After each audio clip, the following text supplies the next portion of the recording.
Welcome everybody to the Hidden Coffee House podcast. I'm Satagayondo Andrew Brandt. Before we get into today's conversation, I want to go back to where coffee houses came from. Not the hipster cafes or the chains on every corner, but the real ones, the first ones. In the 17th century, coffee houses were political. They were banned, raided, and feared by kings and clergy because people gathered there to think out loud, to share ideas without permission, to argue about religion, law, science, and government, all the things the state wanted to control. They called them penny universities because anyone could walk in, buy a cup, and hear the kind of conversations that used to belong only to the elite. They were dangerous places, not because of violence, but because of thought. Because conversation itself is power. That's what this place is. The Hidden Coffee House isn't about coffee. It's about that original idea, a place where conversations that aren't supposed to happen do. In this episode, we're going to talk about control and who gets to define education, who gets to teach, and who gets erased in the process. We're going to talk about the institutions that still believe they own our knowledge and what happens when Indigenous educators start writing their own laws instead of waiting for permission. We'll talk about language as governance, teaching as resistance, and policy as the new frontier of reclamation, because reconciliation without recognition is still colonization, and we're long past pretending otherwise. So pour your coffee, find your place at the table, and remember, they tried to shut down the first coffee houses because truth was contagious.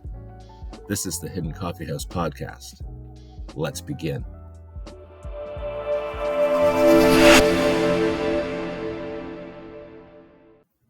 It started on the train. First quiet moment I've had in weeks. And I decided to treat myself this time, and I took Business Plus. The meal was actually really good. It was mac and cheese. The coffee was better than I expected, and for a few hours there was nothing but calm. It was so spacious. Just me, the rhythm of the tracks. I had one of those side chairs that was by myself. It was perfect. It was just time to breathe. When we pulled into Union Station, it wasn't chaotic. It was busy, probably not by Toronto standards, but for someone who spends most of their time in Kanyen'kéha, it felt like a lot. Everywhere you looked, there were Jays hats and jerseys, people in good spirits calling out "Go Jays" as they made their way toward the field. Later that night, around 11 o'clock, the city came alive. You could hear it from absolutely everywhere. I was on the 11th floor, and it sounded like I was in the street. Cheers, horns, the sound of people celebrating together after Game 7. It wasn't the usual city noise. It wasn't frustration or traffic. It was joy. And honestly, there was no better way to fall asleep than that, listening to an entire city celebrate. It's a cool feeling, being in the same city at the same time that the Jays make it to the World Series. The last time something like this happened, I was flying over Toronto as the Raptors won the championship. So you could actually see the celebrations from the plane, the lights flashing, people everywhere. Anyways, I'm glad they won. It was the perfect way to end the night, especially since the morning started early. Anyways, by the time I got up, the city was still like buzzing around. I got up around 5:30. Everything was still just shutting down, wrapping up the last of their celebrations from the night before. I walked to the coffee shop on the corner and grabbed a cup and made my way over to line up for registration at 7 o'clock in the morning. This was the first day of the Chiefs of Ontario Education and Language Conference. Right away, I saw the Deputy Grand Chief at the Association of Iroquois and Allied Indians, who is also the education co-portfolio holder for the Chiefs of Ontario, and someone from my community.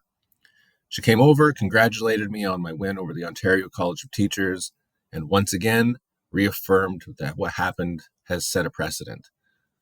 We talked over breakfast before the opening sessions, going through the details of the work, the momentum it's created, and the changes that are already starting to ripple through the system. During breakfast, I spotted somebody else I recognized. Well, there was a ton of people there that I recognized, but specifically someone I'd gone to Queens with. She told me she still had one practicum left to do, but because of where she's working now, she hasn't been able to complete it. It immediately reminded me of a previous battle and a precedent I had already set. Back at Queens, the Associate Dean had used the language that he negotiated with the Ontario College of Teachers to let me complete my practicum at my workplace. It counted as an alternative placement because it was my job, and we all know that only happened because I stood my ground. So I told her about that. I reminded her of that precedent, and I told her to reach out if she needed help, because that's how this work builds.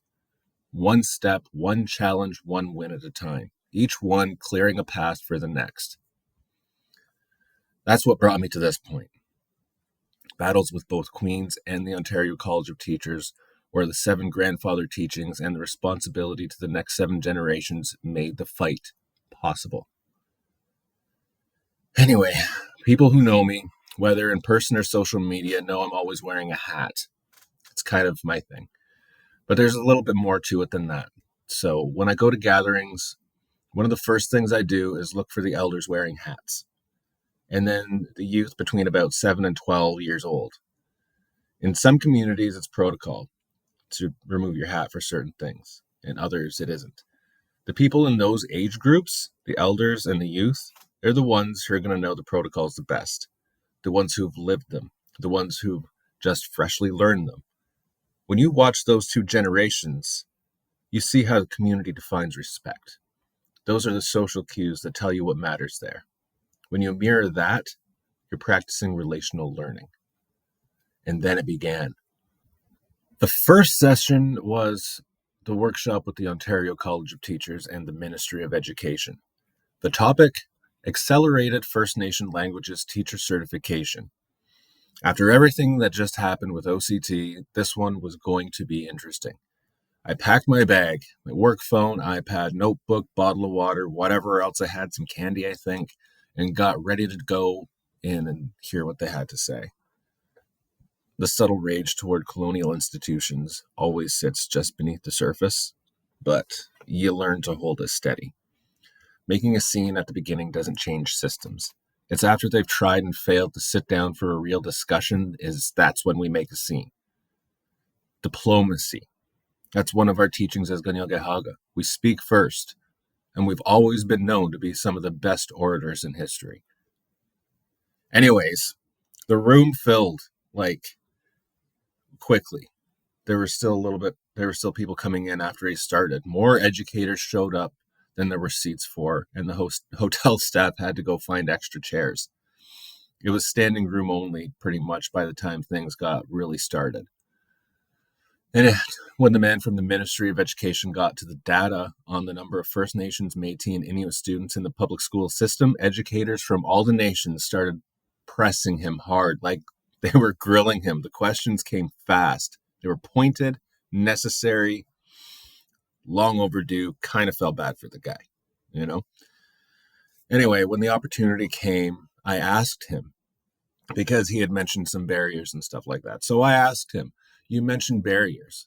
In my experience, and in speaking to other language teachers, there are more barriers for people who already know the language to be able to teach it in the classroom. So why is it that our languages aren't given the same weight as French? Why are our languages less than? He paused and said, that's a great question, but I don't really have an answer for that right now. Yeah. After the session, he caught me as I was leaving, going into another one, and we kept talking. I asked him, according to the data, there's a huge number of First Nations, Métis, and Inuit students in public schools. Would it not be a constitutional obligation for the ministry to follow to have these languages in the Ontario public schools?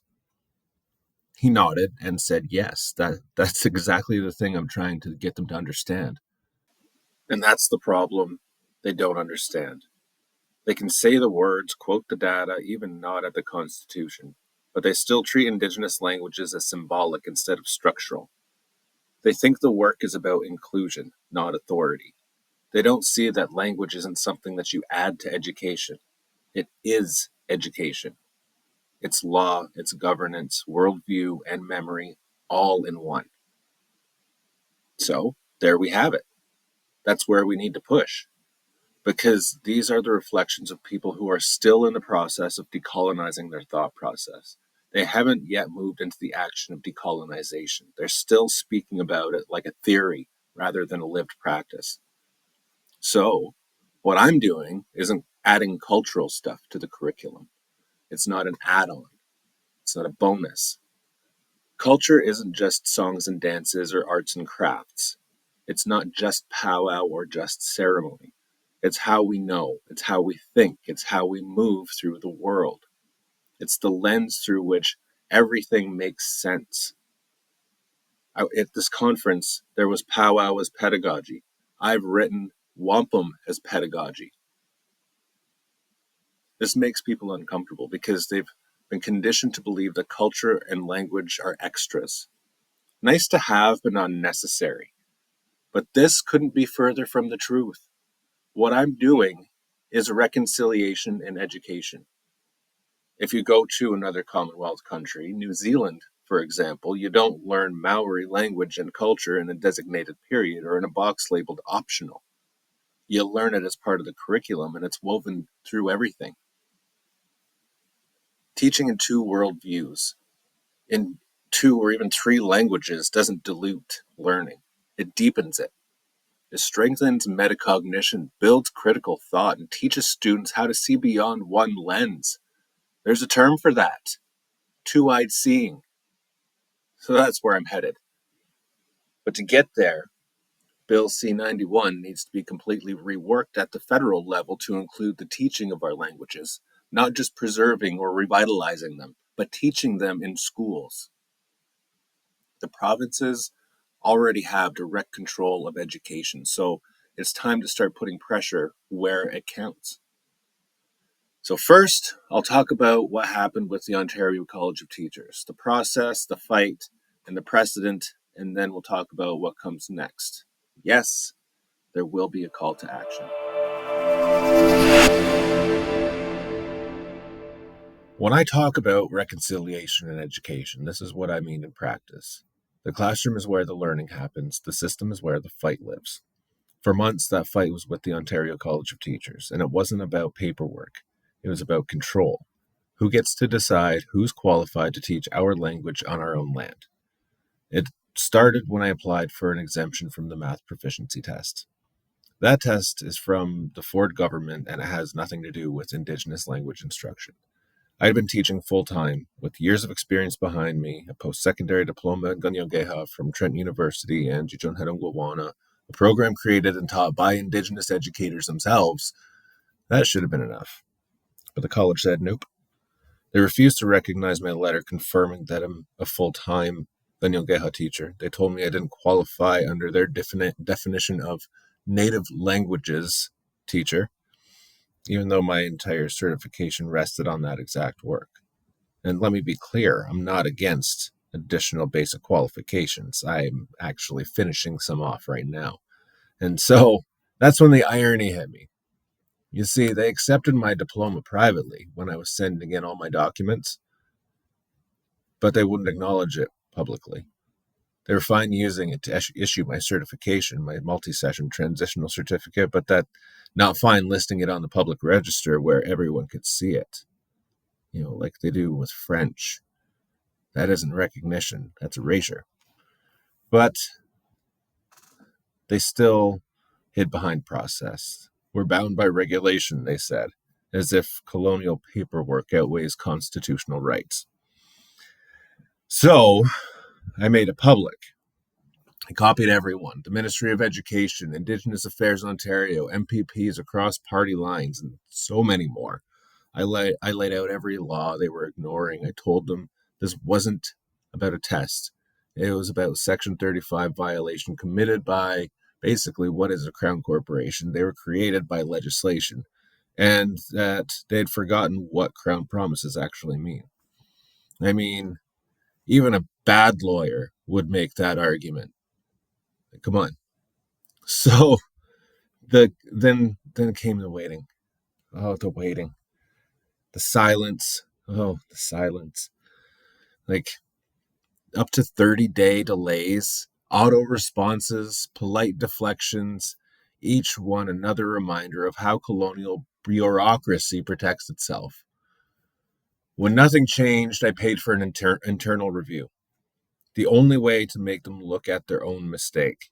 I sent more documents, cited every section of the law, every precedent, and waited again. Weeks passed and still nothing. So it was supposed to be up until October 20th when I had to give all of my documents. So nothing. It was a waiting game. Then a reporter reached out. He'd heard and seen about what had been happening and wanted to talk. So I laid everything out for him. I mean, he didn't get everything that I said into that article, which is understandable. That doesn't always happen. We get it. Anyways, the timeline, the letters, the denials, and the fact that I paid for a review that went nowhere as of yet because the deadline hadn't come up. Anyways, he contacted the Ontario College of Teachers for comment. And then that is when things moved fast. Within, I'd say, about 48 hours of the meeting with that reporter and after that call, after months of silence, the college suddenly sent me an email. No apology, no explanation, just one line saying my transitional certificate had been converted to a certificate of qualification and registration. So that timing says absolutely everything. The decision didn't come from integrity, it came from panic. They didn't act because they understood. They acted because someone was finally asking questions they couldn't dodge. Once this decision was made, I called the reporter back. I told him what I took a screenshot and sent it to him. And we updated the story and it went live on the Friday. Anyways, the headline said it all. They only moved when the story was no longer theirs to control. And for the first time in Ontario's history, a Mohawk teacher forced the Ontario College of Teachers to recognize Indigenous language credentials as equal to French and English.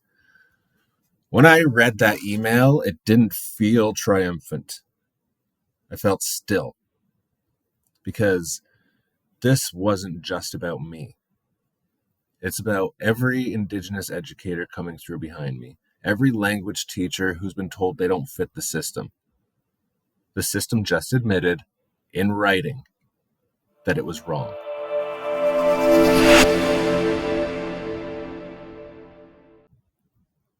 When that email came through, I just sat there for a minute and let it sink in. After months of fighting through silence, deflection, and policy walls, I was finally reading the words that should have been there from the beginning. Certificate of Qualification and Registration. It looks small on the screen, it might sound small, but it carries a century's worth of weight. That's how colonization works. It tries to make the biggest things seem small.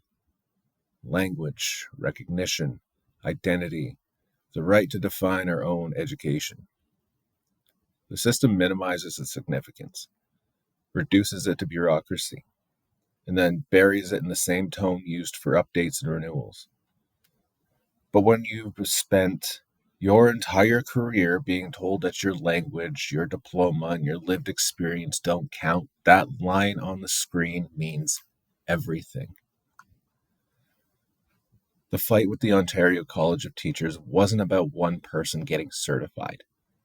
It was about exposing how the colonial system still sees Indigenous knowledge as an add-on.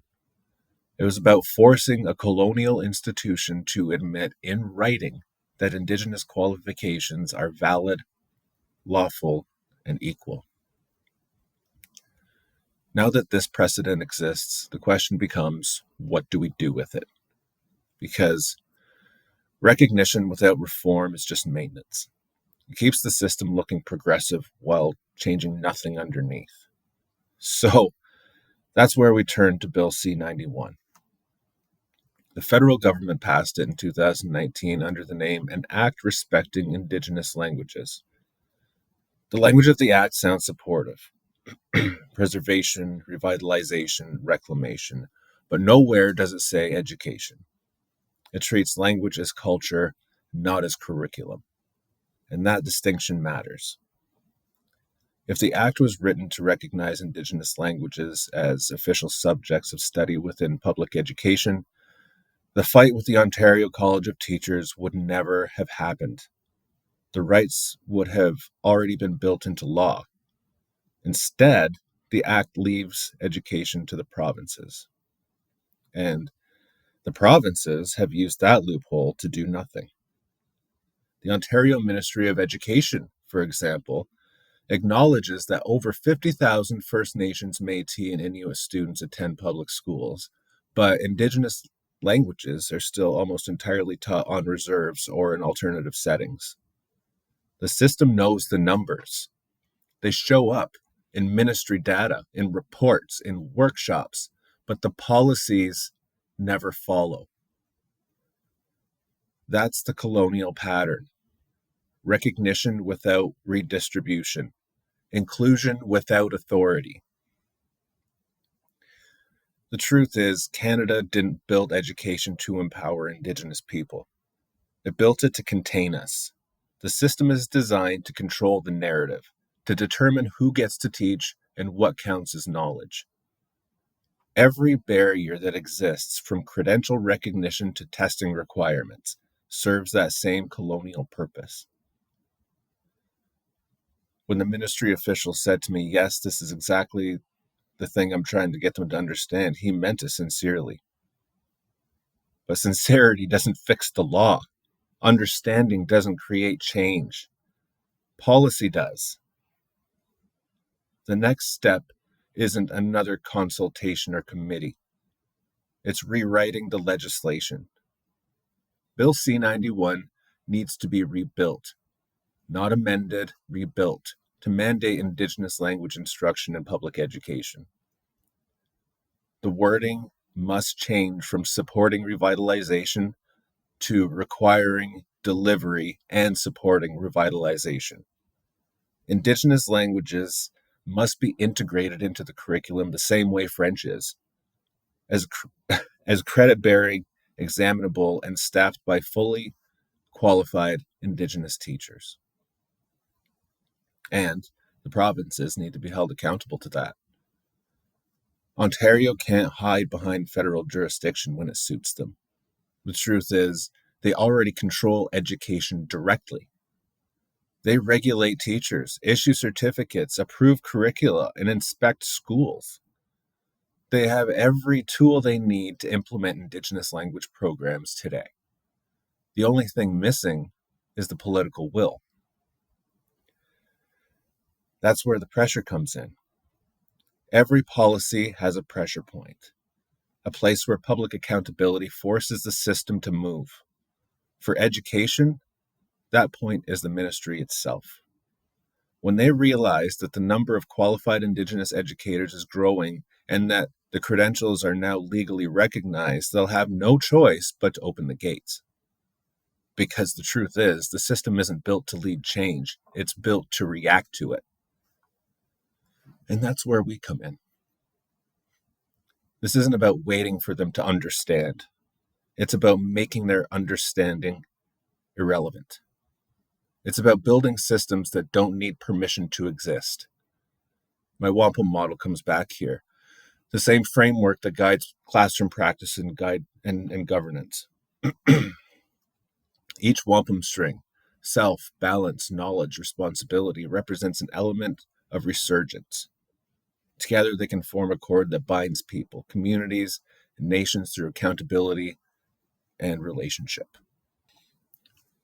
That framework doesn't belong in theory. It belongs in every classroom, every board office, and every legislative chamber that claims to represent reconciliation. The same with the powwow as pedagogy.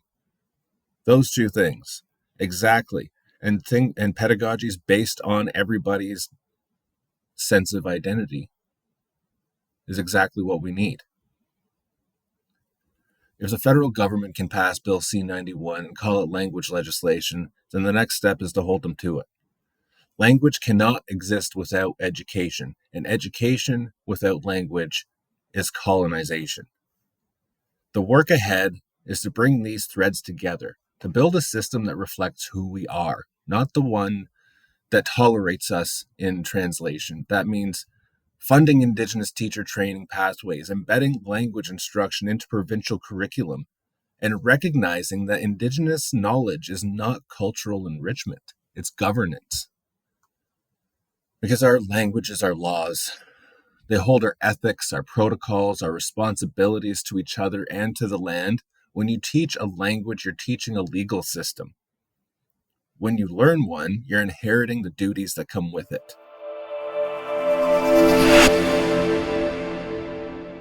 You know, every time I think Ontario politics has finally run out of creative ways to embarrass itself, Paul Calandra shows up like a bad sequel nobody asked for. This man has taken the job of Minister of Education and turned it into a live-action episode of Undercover Boss, except he's not undercover, and everyone already knows he's the problem. Bill 33, the Supporting Children and Students Act. What a name. This sounds so wholesome. You can practically hear the public relations team high-fiving each other. Meanwhile, the actual bill is a masterclass in control.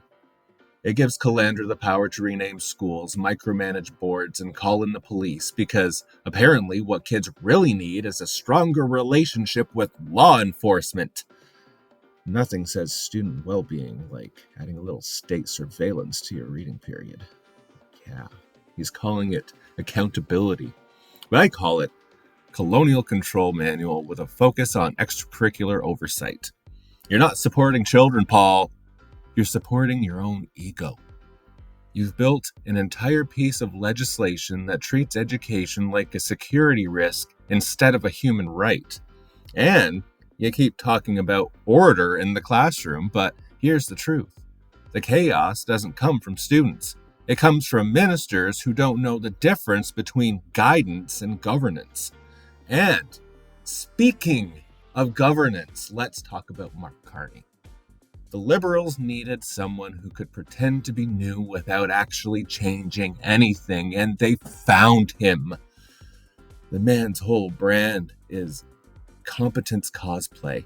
He speaks in economic metaphors and TED Talk cadence, and half the country swoons because he reminds them of what politicians used to sound like before the moral bankruptcy became too obvious to hide.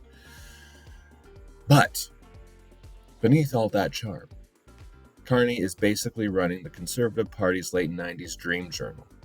Bill C-5, the One Canadian Economy Act, sounds noble, right? It's the same language they used back when globalization was sold as progress and deregulation was called efficiency. He's giving Cabinet the power to fast-track mega projects, override environmental review, and bulldoze Indigenous rights, all in the name of nation building. If this was the late 1990s, we'd call that a Harris-era development plan. In 2025, we call it liberal leadership. So, Mark, let's see if you got the hockey pucks to take a real shot. You push through Bill C-5 faster than a carbon tax rollback. You can bulldoze through red tape for pipelines and trade corridors. Great. Now, let's see if you can move fast on something that actually matters. Let's see you rewrite Bill C-91 so Indigenous languages are not cultural heritage, but education law. You've got the votes. You got the mandate. You've got the country's attention. Do you have the courage? Because right now, all I see is a prime minister building Canada's economy like it's 2002. Top-down, resource first, and consultation optional. You can't call yourself progressive when your entire policy agenda is conservative governance with a fresh coat of PR paint. You want to make history? Stop treating Indigenous language education like side quests on the road to nation building. They are the nation. Meanwhile, Calandra's over here in Queen's Park holding Bill 33 like it's the Magna Carta, convincing himself he's saving the children by taking over their school boards. He's not supporting students, he's centralizing power. And Carney's not leading reconciliation, he's franchising the same colonial model with better lighting. So, here's your challenge, gentlemen. Paul, if you really believe in accountability, start by being accountable to the people your ministry has ignored. Mark, If you really believe in one Canadian economy, start by recognizing that the economy was built on stolen land and unpaid language work. Reform Bill 33, rebuild C91, and stop hiding control behind consultation, because we see it now. We see the pattern. You rename the school, rename the bill, rename the agenda, but it's the same playbook written by the same hands. So, Mark, Paul, pour yourselves a coffee. You'll need it. This conversation is just getting started.